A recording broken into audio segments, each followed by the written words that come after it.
Ya, baik, Bapak dan Ibu, selamat datang sekali lagi di acara sharing session workload analysis yang diadakan oleh Proses HR Professional Community di hari Jumat yang cerah ini, 24 September pukul 3 sampai 4 sore nanti.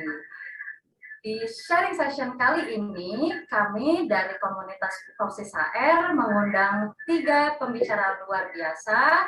Akan ada Bu Winnie, yaitu adalah Director dari Proses HR. Ada juga Mbak Lydia, beliau merupakan HR Consultant di Proses HR. Dan tidak kalah spesialnya ada Pak Wahyudi, beliau merupakan HR Manager di Perum Jasa Tirta II.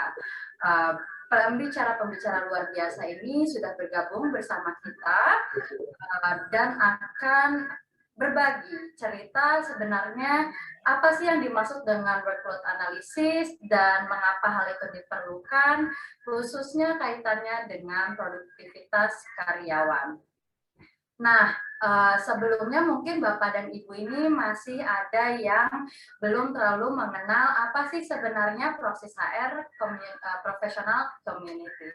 Jadi ini sebenarnya merupakan komunitas yang mengumpulkan para alumni dan klien-klien yang pernah atau sedang menggunakan layanan dari Proses HR. Tapi seperti layaknya komunitas lainnya, kita di sini memberikan wadah kepada Bapak dan Ibu untuk berdiskusi, untuk sharing pengalaman, untuk saling bercerita suka dan duka, dan menambah knowledge maupun skill terkait human resource maupun soft skill. Jadi acara hari ini merupakan rangkaian dari Road to 16th Proses Anniversary dan akan dilaksanakan setiap minggunya. Oleh karena itu, kalau Bapak dan Ibu tidak mau ketinggalan untuk acara sharing session selanjutnya, silahkan isi daftar hadirnya. Nanti untuk minggu depan kita juga akan mengadakan acara serupa melalui Zoom maupun IG Live. Nanti akan ada bahasan tentang training need analysis, ada terkait talent acquisition, pokoknya semua yang Bapak Ibu butuhkan akan kami berikan. Baik, tanpa panjang lebar lagi, mungkin saya mau perkenalan diri dulu. Nama saya Vitara, saya di sini juga sebagai bagian dari Proses HR Professional Community dan aktif untuk memfasilitasi dan menyelenggarakan acara-acara atau kegiatan untuk komunitas Proses HR. Nah, di sini boleh dong, karena sudah banyak juga yang bergabung, Bapak dan Ibu boleh menuliskan di kolom chat dari perusahaan apa Bapak dan Ibu berasal. Karena ini sangat bermacam-macam ya. Boleh ditaruh di kolom chat. Iya. Apakah sudah ada yang menjawab di kolom chat? Ya. Baik, Fitara. Oh, ada suara peserta lain. Mohon maaf, apakah sudah ya? Boleh Bapak dan Ibu yang bisa, mungkin tidak sedang di perjalanan, boleh ditaruh di kolom chat dari perusahaan mana Bapak dan Ibu yang bergabung sore hari ini. Baik. Sekali lagi Vitara ingatkan untuk Bapak Ibu yang belum mengisi daftar hadir, harap untuk mengakses link yang sudah disediakan oleh panitia. Baik, terima kasih. Tanpa panjang lebar, mungkin Bapak dan Ibu ini udah pada nggak sabar mana sih pembicaranya. Oke, kita kenalin dulu. Untuk sore hari ini ada 3 pembicara luar biasa. Yang pertama adalah Ibu Winnie Nurestia, beliau merupakan direktur dari Proses HR. Beliau juga merupakan pengurus aktif dari Proses HR Professional Community. Beliau ini juga sudah sering terlibat langsung di proyek-proyek yang membahas tentang workload analysis ini. Tapi untuk sore ini beliau akan menjadi moderator.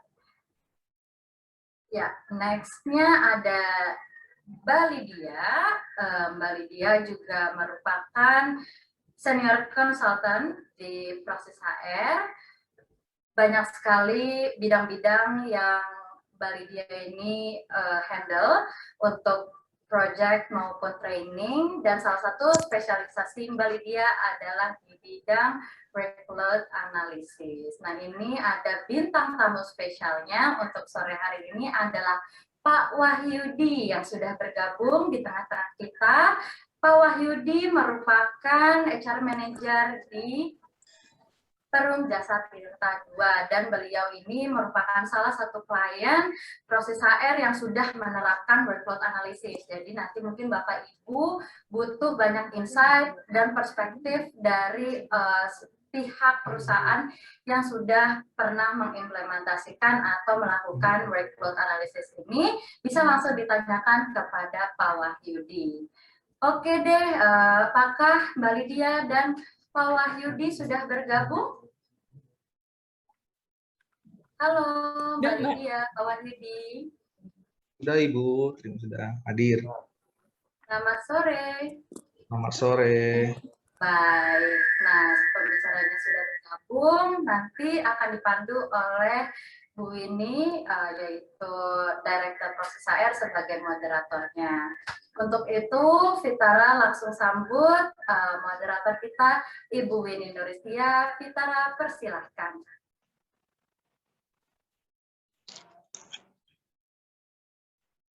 Oke, baik. Terima kasih Mbak Vita untuk openingnya. Selamat sore semuanya. Oke, suara saya cukup terdengar jelas kah?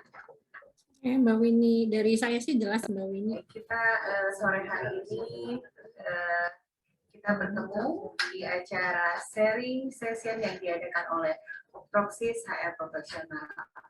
Hari ini topik kita adalah mengenai workload analysis ya. Mungkin Bapak Ibu di sini semua sudah banyak paham dan melakukan workload analysis ya. Seperti kita ketahui, workload analysis adalah untuk suatu aktivitas untuk menentukan jumlah optimum dari suatu optimum tenaga kerja dengan secara efektif dan efisien. Tentunya sangat erat sekali ya dengan productivity. Nah, sore hari ini Praxis HR Professional Community ditemani oleh Pak Wahyudi. Beliau adalah HR Manager di Perum Jasa Tirta. Beliau merupakan expert di bidang SDM ya, yang tentu Perum Jasa Tirta sendiri sudah melakukan workload analysis ini. Betul ya Pak Wahyudi ya? Betul Bu, expert sih belum, cuma masih belajar. Okay. Baik. Nah, tentunya Pak Wahyudi ini ada 35 orang. Oh, ada 42 orang peserta yang hadir siang hari ini ya. Jadi tentu semua ingin mendengar nih sharing session yang diadakan oleh HR Professional Community mengenai workload analysis. Oke, tanpa menunggu waktu yang cukup lama, mungkin saya sedikit memberikan opening. Mungkin kenapa kami dari HR Professional mengangkat materi ini. Gitu. Kebetulan Praxis memiliki bidang konsultasi yang erat sekali dengan pekerjaan workload analysis ini.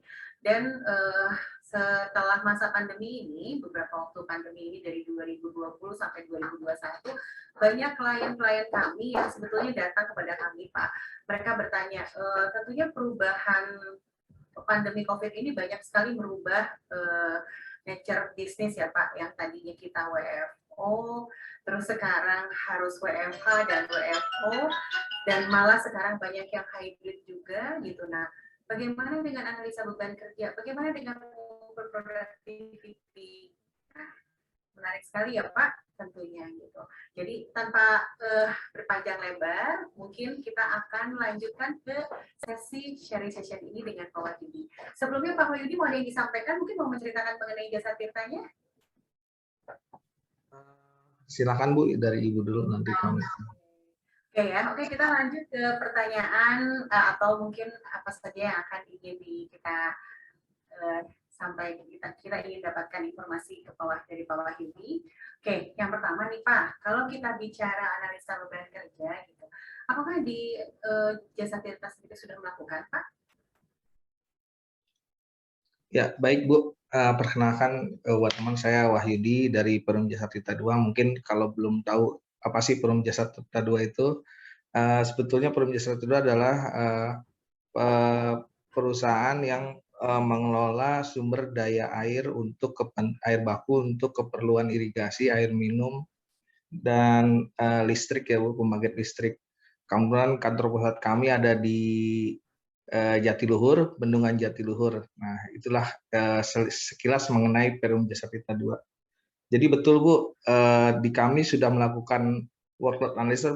Kebetulan kami baru saja selesai melakukan pekerjaan workload analysis. Pekerjaannya itu dimulai sekitar bulan November 2020, kemudian ada perpanjangan hingga April kemarin 2021. Seperti itu sih Bu. Sekitar 6 bulan ya Pak ya pengerjaan ya Pak Ya. ya. Oke, untuk berapa posisi Pak waktu itu Pak? Kami melakukan untuk semua posisi di perusahaan Bu, baik dari kantor pusat sampai kantor unit wilayah, kurang lebih ya lumayan banyak sih Bu. Oh lumayan banyak ya Pak ya. Oke Pak, mungkin kalau boleh sharing nih Pak ke semua yang hadir di sore hari ini, apa sih sebetulnya Pak yang menjadi trigger atau memang yang membuat Perum Jasa Tirta sendiri untuk melakukan workload analysis ini? Betul Bu. Jadi kami itu kan pertama ditugaskan di SDM itu awal itu di Februari tahun 2020 ya. Pada saat itu nih banyak nih permintaan dari unit kerja, unit wilayah lain ke kami ke SDM, banyak meminta kekurangan.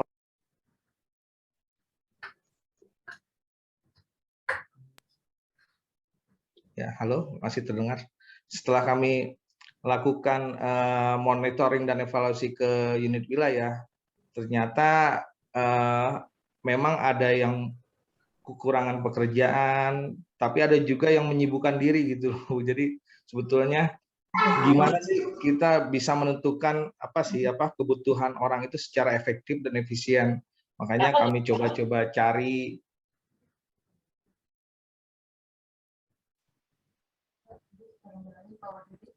Pak, Bapak mohon maaf, kami belum mendengar suara Bapak. Nih, oke Pak, silakan. Ya, di unmute oleh moderator ya. Iya, oke Pak, mohon maaf. Jadi begitu Bu, setelah kami monep, ternyata memang di kami itu belum ada analisa beban kerja yang secara menyeluruh Bu ya, walaupun sebelumnya sudah ada, tapi hanya untuk beberapa unit kerja saja di kantor pusat. Nah, hal itu menjadi concern kami nih, gimana sih kami supaya bisa mengefektifkan dan mengefisienkan kebutuhan karyawan ya Bu, kalau di kami itu, maka kami mencoba mencari referensi, ternyata kami harus membuat satu workload analysis. Nah, dari latar belakang itu kami kemudian mencari referensi, ternyata kita dapati dan kita lakukan pekerjaan itu dimulai dari September ke November awalnya 2020, tapi kemudian ada perpanjangan waktu terkait perubahan-perubahan dalam pelaksanaan pekerjaannya hingga sampai ya di April 2021. Awalnya seperti itu sih Bu. Oke, jadi pada awalnya memang sudah dilakukan tapi belum menyeluruh ya Pak ya? Betul Bu, betul. Ya, biasanya nih Pak, kalau analisa beban kerja ini muncul gitu ya, selain perubahan organisasi atau mungkin sekarang kayak perubahan variabel eksternal, hal apa lagi sih Pak yang sangat men-trigger perusahaan untuk harus melakukan analisa jabatan ini? Analisa beban kerja ini Pak. Betul Bu. Kalau kami lihat Bu ya, kami kan di workload analysis itu kan ada kaitannya dengan satu sistem di HR system Bu ya. Dalam HR system itu ternyata workload analysis itu termasuk poin yang sangat penting Bu, karena di situ kaitannya terhadap produktivitas kinerja karyawan. Karena di work analysis itu nanti kita bisa mengetahui sejauh mana sih efisiensi struktur organisasi kita, terus sejauh mana sih kebutuhan manpower planning kita. Nah, dari situlah kami merasa sangat perlu sekali gitu untuk mengkaji atau menganalisa beban kerja di perusahaan kami. dari situlah tercetus ide, oh baiklah mungkin saatnya kita sudah memulai menghitung workload analysis ini secara korporat atau secara seluruh perusahaan, tidak perbagian unit kerja saja gitu Bu. Artinya manfaatnya banyak sekali ya Pak ya. Bisa Betul, dari Bu. segala, selain melakukan mengimplementasikan HR system sendiri, tapi juga memberikan manfaat ke dalam ya Pak ya. Bagaimana organisasi bisa berjalan, bagaimana proses bisnis bisa dikaji ya Pak ya. Salah satunya analisa beban kerja ini merupakan toolsnya juga ya Pak. Nah, Pak, kalau boleh tahu Bapak tadi kan bercerita dari bulan November sampai bulan April ya Pak ya selesainya ya Pak ya. Kira-kira Pak, kendalanya apa sih Pak pada saat melakukan analisa beban kerja gitu Pak di Desa Tirta khususnya ya Pak ya gitu. Betul. Ini Bapak langsung senyum-senyum nih Pak. Kenapa nih Pak? Kendalanya apa nih Pak? Aduh. Kalau kendala sih Bu gini. Ya. Jadi betul Bu, dalam proses kita menyusun work analysis itu kan ada beberapa tahapan tuh Bu ya. Pertama kita harus mengidentifikasi proses bisnis kami, terus kita harus membuat task matriknya, kemudian kita mulai mendesain analisis beban kerjanya, terus menentukan standar waktu, kemudian standar formasinya, baru kita ketemukan tindak lanjut atau rekomendasi dari hasil analisis beban kerja ini Bu. Nah, kendala yang paling kita alami itu adalah sebetulnya waktu sih Bu, timeline Bu ya. Karena pada saat kita mengidentifikasi proses bisnis, kita kan memerlukan SMI ya Bu ya, yang benar-benar betul Bu, yang benar-benar paham akan proses bisnisnya. Nah, dalam pemilihan SMI ini juga kita kan harus berdasarkan orang yang betul-betul ahli dalam proses bisnisnya selama ini di perusahaan, yang melakukan proses bisnis selama ini, bukan berdasarkan jabatan Bu. Karena kalau kita berdasarkan jabatan waktu itu kan orangnya suka gonta-ganti nih, tapi kan proses bisnisnya tetap. Nah itu salah satu kendala itu. Kemudian saat FGD, pada saat kita melakukan FGD biasanya kan SMI ini tingkatnya sudah BOD 1 sampai BOD 2 ya Bu. Waktu untuk FGD ini kalau mengikuti hari kerja ya sudah habis buat tugas mereka masing-masing Bu. Makanya betul gimana sih? Nah itulah kita harus mensiasati Bu. Makanya kami mencoba untuk mencari waktu yang kira-kira SMI itu bisa memenuhi FGD kami. Itu sih Bu. Ya kejar-kejar waktu sih Bu sebetulnya kendalanya. Berarti ada beberapa poin ya Pak. Yang pertama SME-nya tuh benar-benar harus mewakili ya Pak. Artinya bukan hanya yang paham tugasnya saja gitu ya, tapi mungkin proses bisnis secara menyeluruh. Yang kedua, kejar-kejaran sama waktu ya Pak ya. Betul Bu. Ya, jadi bagaimana mengelola waktu. Yang terakhir tentunya komitmennya ya Pak ya. Iya, kalau SMI-nya ya itulah kita harus sama-sama komitmen antara si konsultan yang membantu kita dengan kita juga kami juga di SDM dan SMI itu memang harus berkomitmen betul Bu, supaya pelaksanaan proses identifikasian nanti rasio matriknya nih sesuai dengan proses bisnis yang kita jalani secara efektif dan efisien. Nah itu Bu kuncinya, efektif dan efisien gitu Bu. Oke, baik Pak, tepat sekali. Sesuai ya Pak, pengalaman kami pun di Propsys, memang tiga hal itu yang kunci dalam melakukan analisa jabatan ya. Jangan-jangan kalau SME-nya tidak mewakili, pengambilan data yang kita dapatkan juga tidak mereferensikan dari posisi atau jabatan tersebut ya Pak. Akhirnya angka perhitungannya jadi tidak mewakili ya Pak, tidak bisa kita gunakan sebagai analisa dan rekomendasi ya Pak. Wah, menarik ya Pak kalau analisa beban kerja. Ini baru beberapa poin ya Pak, padahal kita baru bicara apa sih gitu ya, kendala atau apa yang perlu kita perhatikan. Kalau saya suka ya Pak senang menyebut kata-kata seperti itu.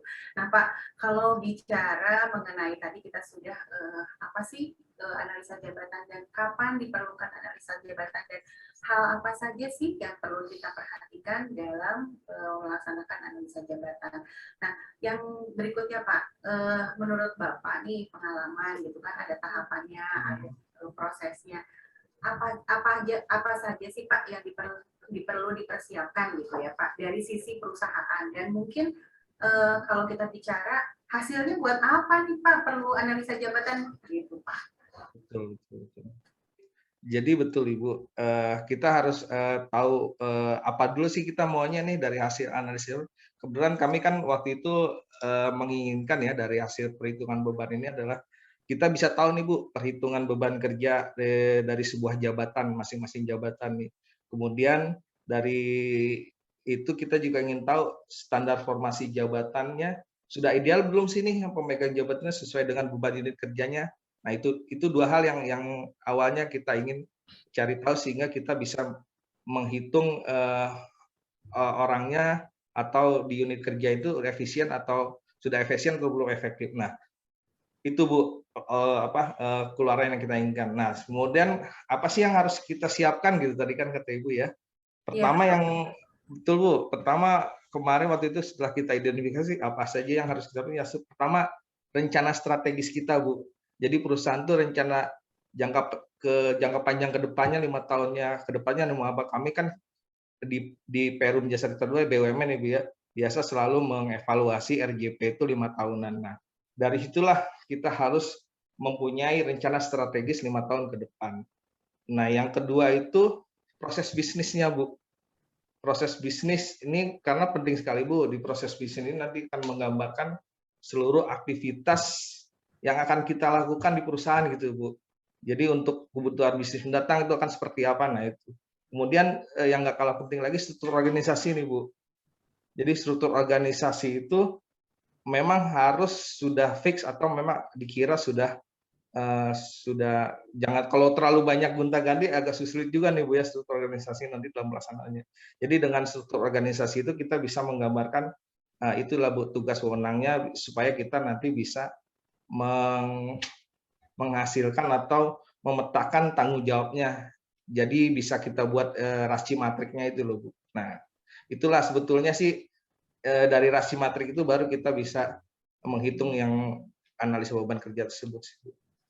Itu sih yang kami siapkan sama ini Bu. Ya Pak, berarti rencana kerja harus ada ya Pak, struktur, Betul. lalu matrik. Pak, kalau berdasarkan pengalaman Bapak nih mungkin nanti semua teman-teman di sini nih ada yang strukturnya udah ada Pak, tapi racinya provisnya belum lengkap atau RJP-nya udah ada, strukturnya mungkin belum lengkap. Idealnya tuh harus ada dulu semua Pak, atau boleh mana yang paling utama nih? Telur dulu apa ayam dulu nih Pak, kira-kira? Ya kalau pengalaman kami sih waktu itu sebetulnya semuanya sudah ada ya Bu. Mungkin tapi dalam perjalanan kan setelah kita melakukan kajian tersebut memang ada beberapa isu-isu dari hasil evaluasi dari proses bisnisnya, dari struktur organisasinya ya. Tapi minimal kan perusahaan itu kalau untuk rencana strategi, proses bisnis, struktur organisasi itu kan semuanya sudah ada ya Bu, walaupun memang mungkin belum efektif atau efisien. Nah, dalam perjalanannya itu Bu, memang setelah kita melakukan analisis itu banyak sekali isu-isu yang kita dapati Bu, seperti proses bisnis kami ini tidak ada yang tidak sesuai dengan common practice gitu kan. Nah, itu sebagai evaluasi kami nanti. Ya, kedua mungkin inefisiensi pelaksanaan proses bisnis. Nah, itu juga kita temukan pada saat kita memetakan proses bisnisnya, Bu. Kemudian ada juga isu yang kita belum ada penanggung jawab proses bisnisnya, Bu. Jadi dampaknya lumayan lumayan besar gitu, Bu, untuk organisasi. Jadi dari hasil analisa matrik itu nanti kita bisa temuin nih, oh berarti kita bisa mengevaluasi struktur atas dasar temuan atau isu yang kita evaluasi. Memang nggak harus telur atau ayam dulu ya Bu ya. Nggak harus ideal mungkin ya Pak. Nggak harus ideal betul Bu ya. Semua ya Pak. Jadi saya rasa sih semua perusahaan sih sudah ada ya Bu ya kalau terkait untuk menghitung work analysis karena yang paling utama ya 4 yang dasar itu saja sih Bu, rencana strategis, proses bisnis, dan struktur organisasinya sih Bu.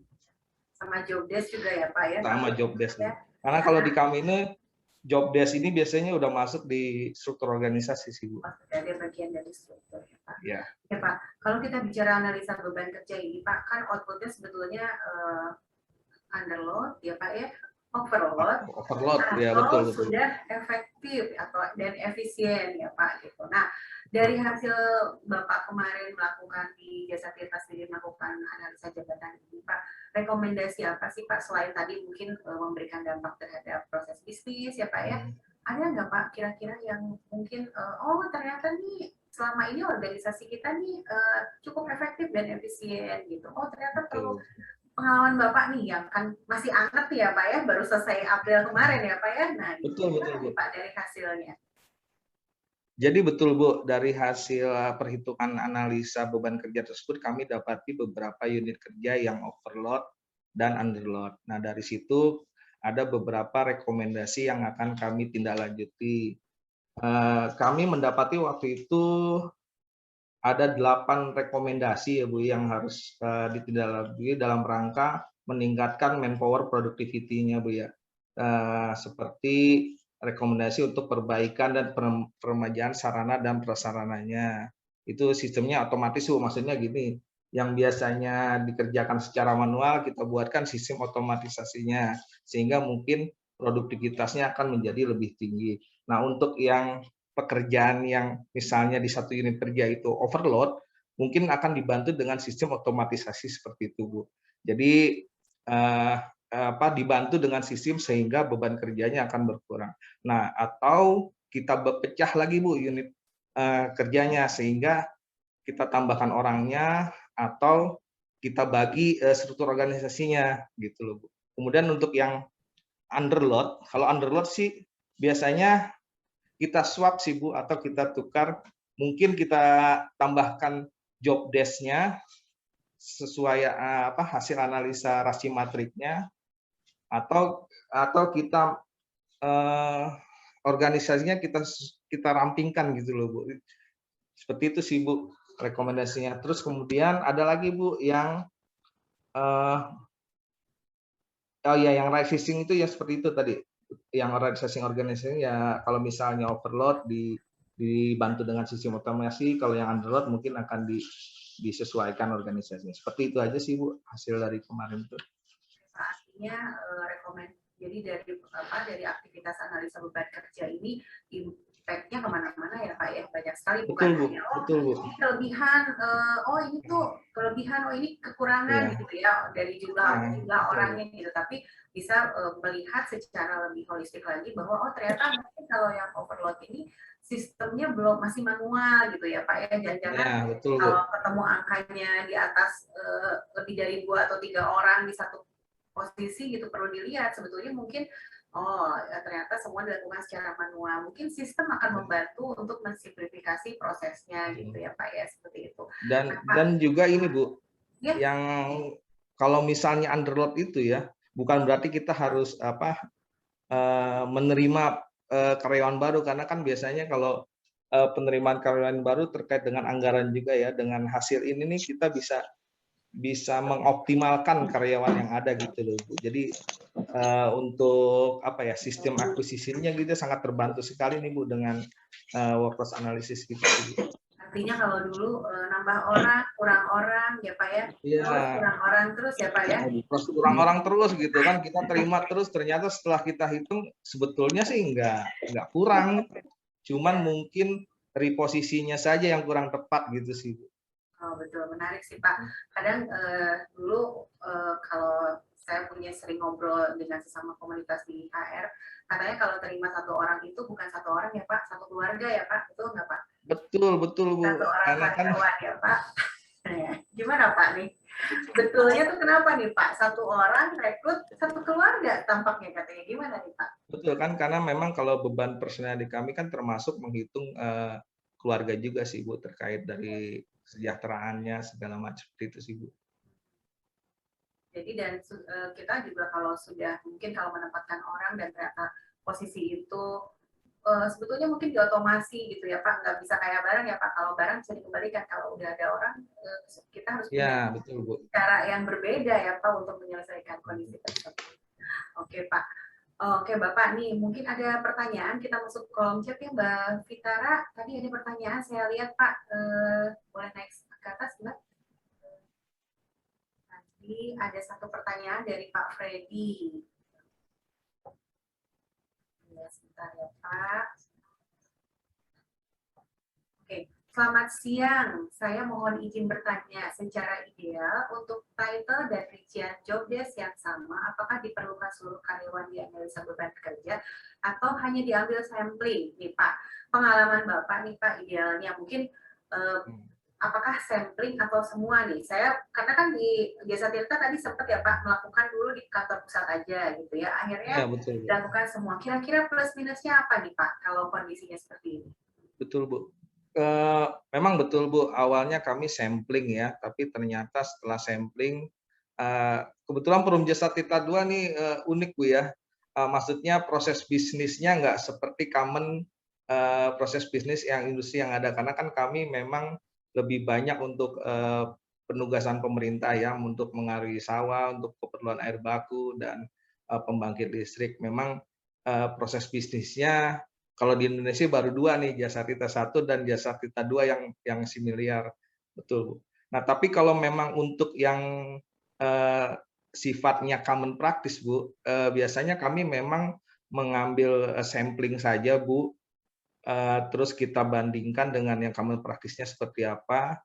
Tapi kalau untuk proses bisnis keseluruhannya, kami melakukan, kalau untuk lebih tepat ya kita lakukan semua, Bu. Kita melaksanakan interview FGD untuk semua proses bisnis yang ada. Oke, jadi ada Seperti itu, beberapa Bu. kekhasan mungkin ya Pak. Kalau memang common Ya, kita mix saja gitu, Bu. ya bisa dilakukan secara sampling. Tapi kalau yang core, mungkin yang spesifik, sebaiknya diambil data secara real ya Pak ya.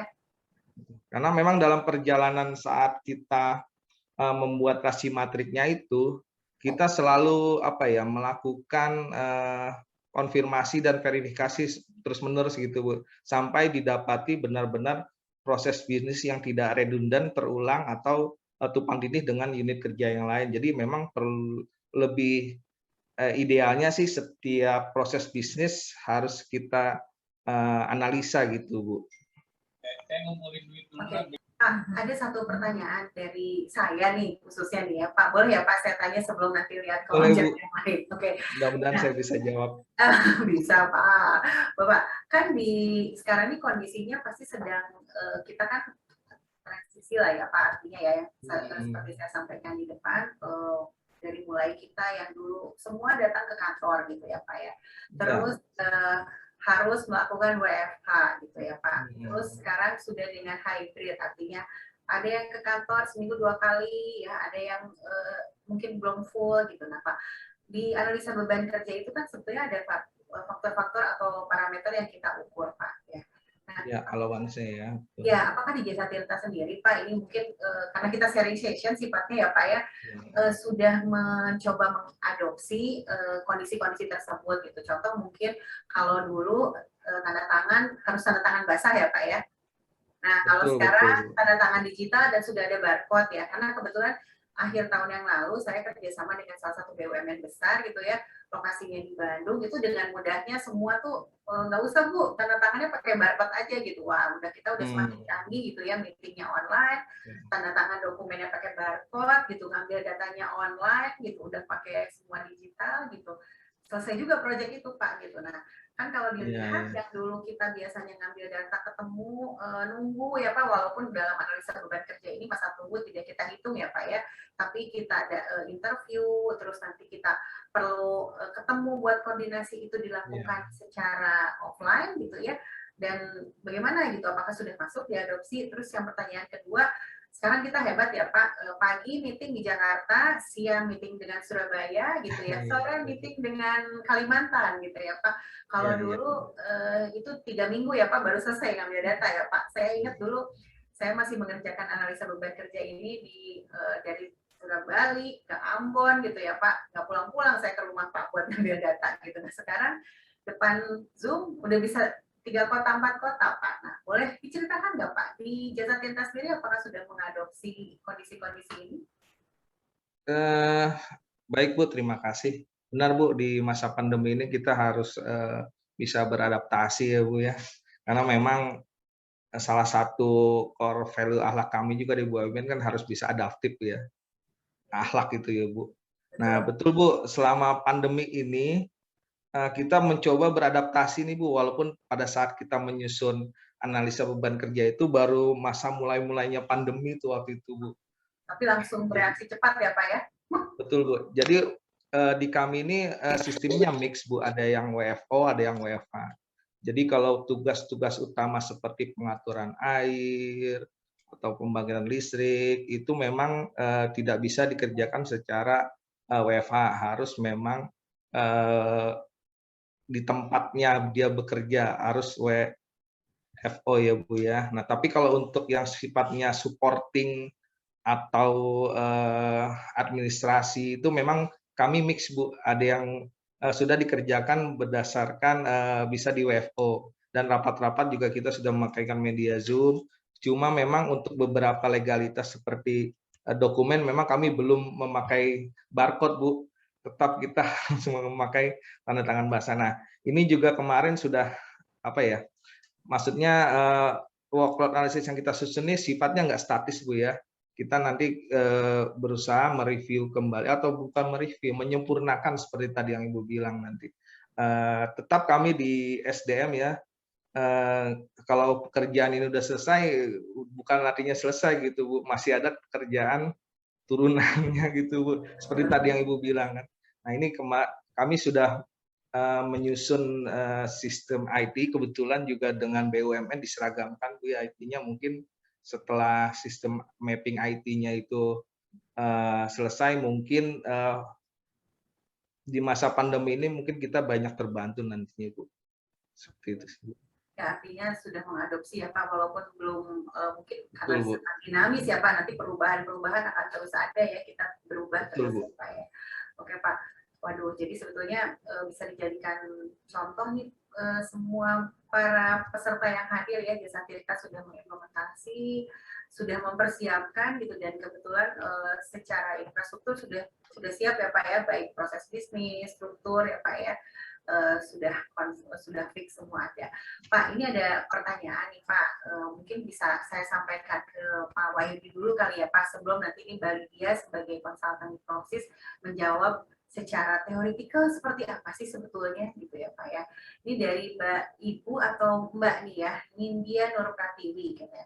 Selamat siang, izin bertanya, bisa tidak jika WLA dilakukan oleh mandiri oleh masing-masing unit kerja sebagai backup data mereka ketika ingin mengembangkan atau menambah karyawan, atau semuanya harus dilakukan oleh HC? Nah, ini menarik Pak.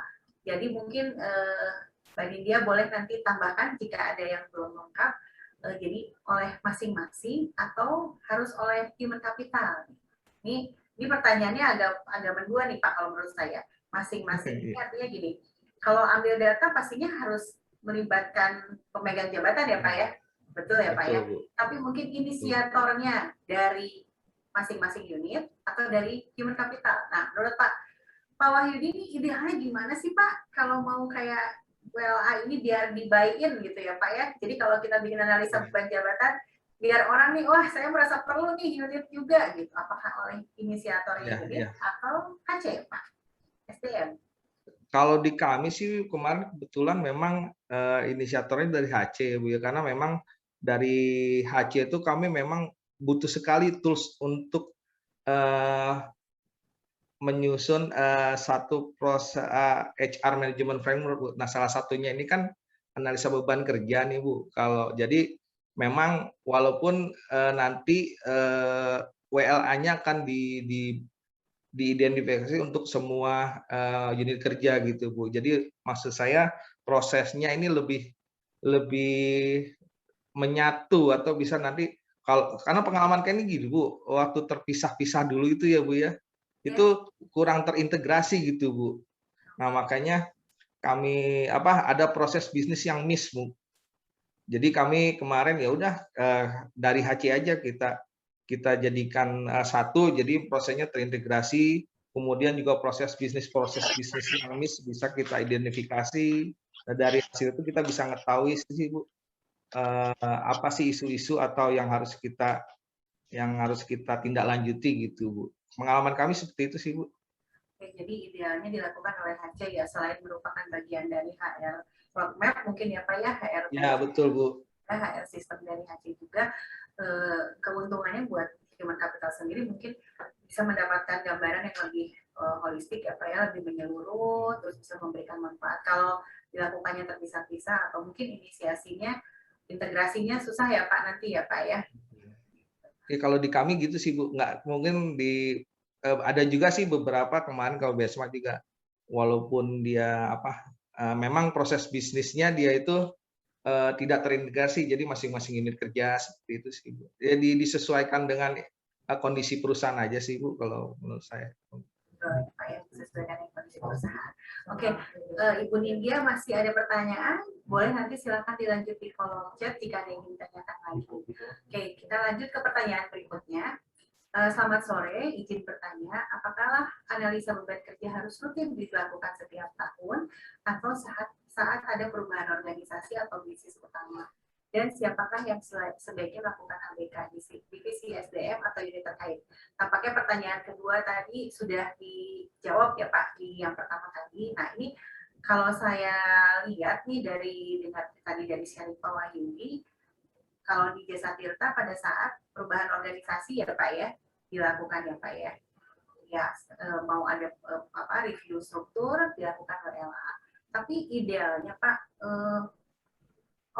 maksudnya cukup efektif nggak jika dilakukan setiap tahun nih Pak Wahyudi, kalau dari Bapak nih yang sudah melakukan nih analisa beban kerja gitu Pak. Ya Bu, betul Bu. Memang kapan sih tepatnya ya? Jadi begini Bu, setelah kita melakukan workload analysis ini kan kita punya namanya tools ya Bu ya, nanti untuk tools untuk menghitung WLA.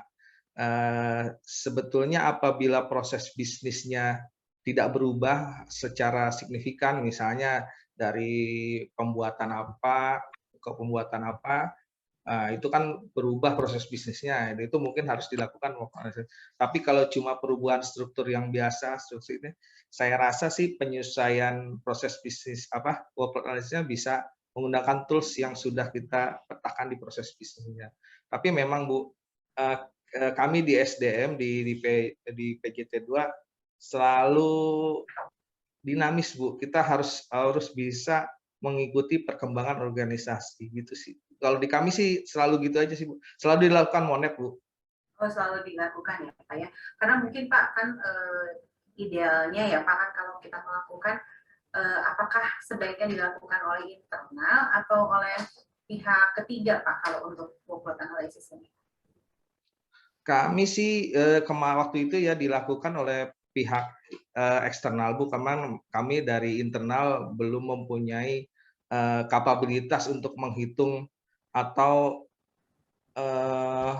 menganalisa proses bisnis, penghitungan FTA-nya, segala macamnya itu Bu. Jadi kami di HR nih hanya mendampingi dan mensuplai data sih Bu.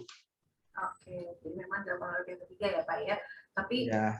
Dan mungkin juga karena kan waktu dan biaya juga cukup agak ini ya Pak ya, membutuhkan budget terus ya Pak ya kalau untuk analisa beban kerja gitu. Apalagi kalau posisi atau jabatan yang akan dilakukan analisa beban kerja itu cukup besar gitu ya, cukup banyak ya Pak.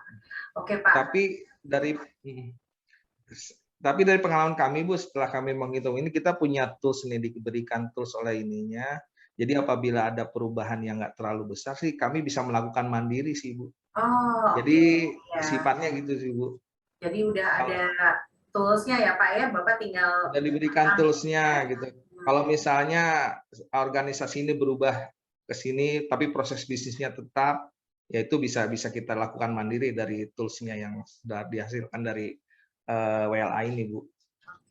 Artinya walaupun sudah dilakukan oleh pihak ketiga, tetap Bapak bisa melakukan secara mandiri ya Pak untuk kedepannya ya Pak ya, secara karena kan betul ya, salah satu waktu kita melakukan workload analysis ini kita salah satu syaratnya kita bisa transfer ilmu Bu.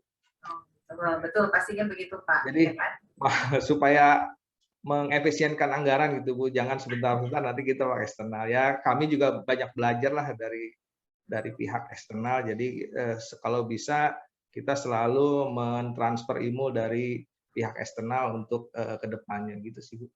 Oke. Baik Bapak, tidak terasa ini sudah 10 menit lagi ya waktu kita. 15 menit lagi Pak waktu kita Pak. Nah mungkin kita jika ada pertanyaan nih Pak, kita open lagi ya, boleh mau yang open mic. Ada Pak Wahyudi dari PJ2 ini sebagai narasumber, gitu. Silakan ada rekan-rekan mungkin yang akan open mic. Oke, belum ada. Oke, mungkin kita ngobrol lagi ya Pak ya. Nah, Pak, kan tadi Bapak menyampaikan bahwa sudah dilakukan ya Pak ya selama pada saat masa pandemi sampai dengan baru selesai di awal tahun yang lalu, hasilnya juga sudah ada gitu ya Pak ya, kajiannya sudah bisa digunakan untuk rekomendasi yang lain. Nah, dari hasil rekomendasi analisa beban kerja Pak, kira-kira ada tuh ya Pak perbaikan organisasi, perbaikan apakah planning itu sudah dilakukan Pak, atau mungkin ada beberapa persen dari hasil kajian itu yang bisa dioptimalisasi di tahun-tahun ini Pak? Betul Bu, dari hasil analisa beban itu kami langsung segera menindaklanjuti yang prioritas dari hasil rekomendasi tersebut ya.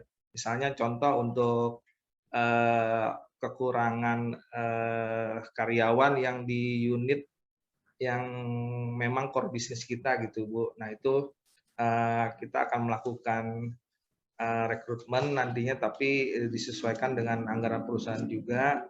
Dan kemudian kita sudah berusaha menyusun sistem otomatisasi tadi, sistem IT untuk membantu yang memang apabila proses rekrutmen tidak memungkinkan, jadi kita dibantu oleh sistem.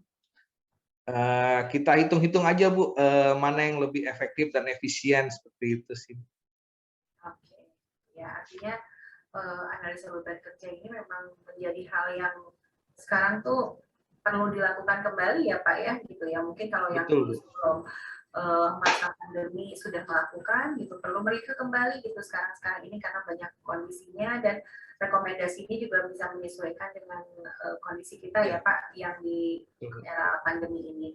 Nah, hari ini kan sebenarnya ada Mbak Lydia nih Pak, ada konsultan kami yang banyak mengerjakan workload analysis di beberapa BUMN juga dan di beberapa perusahaan lainnya. Mungkin saya panggil Mbak Lydia ya.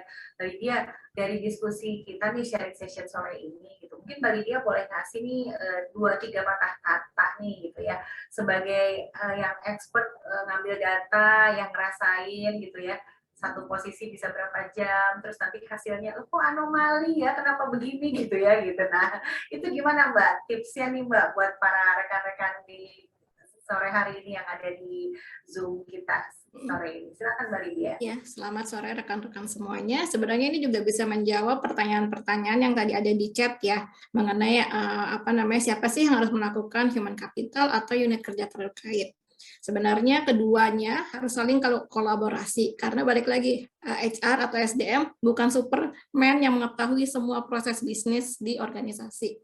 Bisnis unitnya yang pasti atau unit kerjanya itulah yang mengetahui apa sih yang dikerjakan masing-masing unitnya. Tapi sebagai rules-nya, sebagai regulatornya yang menjaga gawangnya, itu harus ada dari tim HC-nya. Kenapa? Supaya tidak dilebih-lebihkan, istilahnya terjaga subjektivitasnya. Karena kalau misalnya kita mengembalikan semuanya dikerjakan oleh unit kerja terkait, ya orang dia yang ngerjain, bisa jadi ditambah-tambahin, dibanyak-banyakin gitu. Karena kan kayaknya kalau ke unit kerja selalu butuh orang, kurang orang gitu kan. Jadi mau nggak mau memang harus kolaborasi antara unit bisnis dan SDM-nya.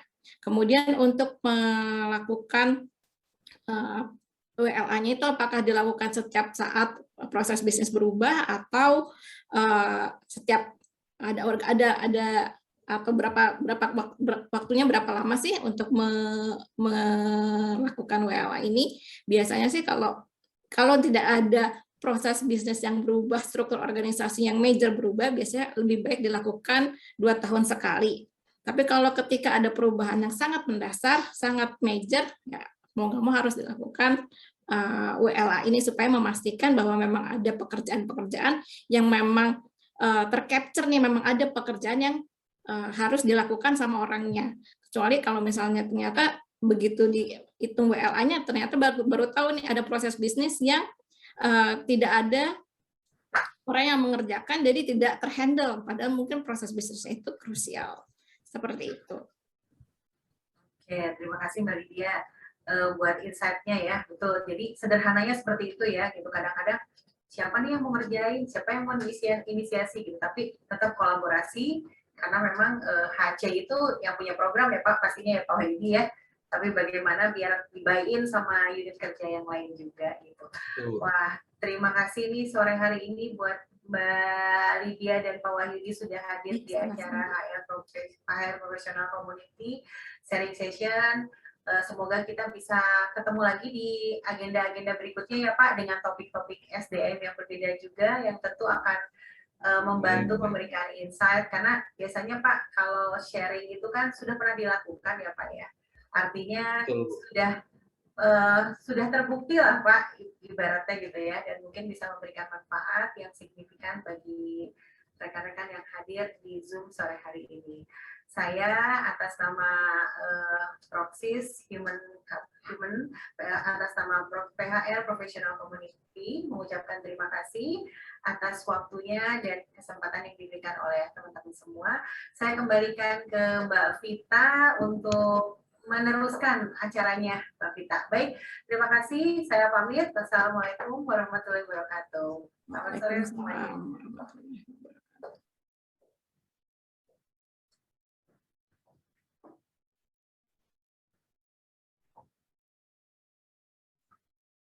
Ya, terima kasih banyak Ibu Winnie, Mbak Lydia, dan Pak Wahyudi yang sudah menyampaikan dan memberikan insight-insight juga pengalaman-pengalamannya dalam workload analysis. Jadi terima kasih, selamat sore. Wassalamualaikum warahmatullahi wabarakatuh.